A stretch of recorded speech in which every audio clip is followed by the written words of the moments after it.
Deuteronomy chapter 24.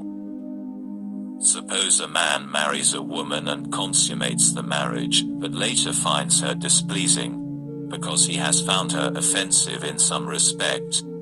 He writes her a divorce document, gives it to her and sends her away from his house. She leaves his house, goes and becomes another man's wife. But the second husband dislikes her and writes her a get, gives it to her and sends her away from his house, or the second husband whom she married dies.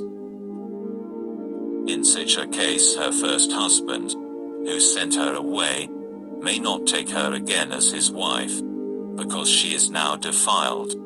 It would be detestable to Adonai, and you are not to bring about sin in the land Adonai your God is giving you as your inheritance.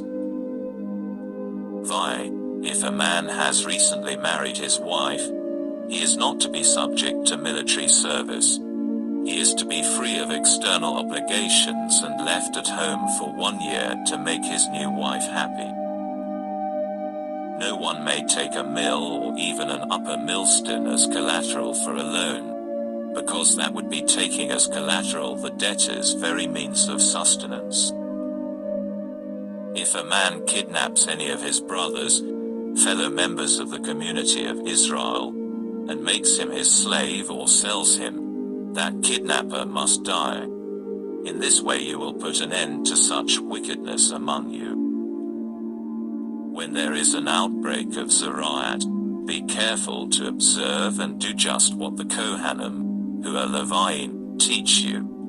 Take care to do as I ordered them.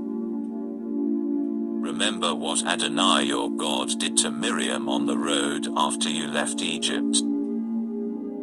When you make any kind of loan to your neighbor, you are not to enter his house to take his collateral.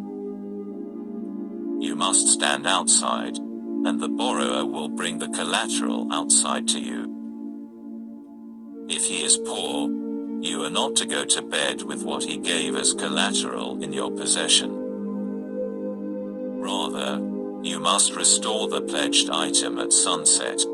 Then he will go to sleep wearing his garment and bless you. This will be an upright deed of yours before Adonai your God. You are not to exploit a hired worker who is poor and needy, whether one of your brothers or a foreigner living in your land in your town. You are to pay him his wages the day he earns them, before sunset, for he is poor and looks forward to being paid. Otherwise he will cry out against you to Adonai, and it will be your sin.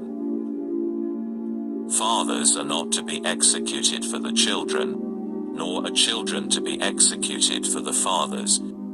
Every person will be executed for his own sin. You are not to deprive the foreigner or the orphan of the justice which is his due, and you are not to take a widow's clothing as collateral for a loan.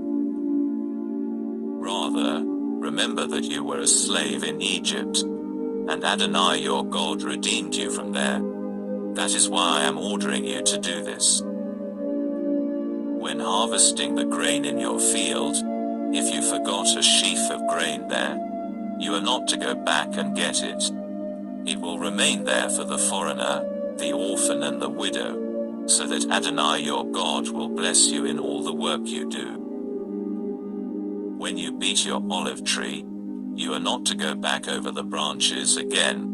The olives that are left will be for the foreigner, the orphan and the widow. When you gather the grapes from your vineyard, you are not to return and pick grapes a second time. What is left will be for the foreigner, the orphan and the widow. Remember that you were a slave in the land of Egypt. That is why I am ordering you to do this.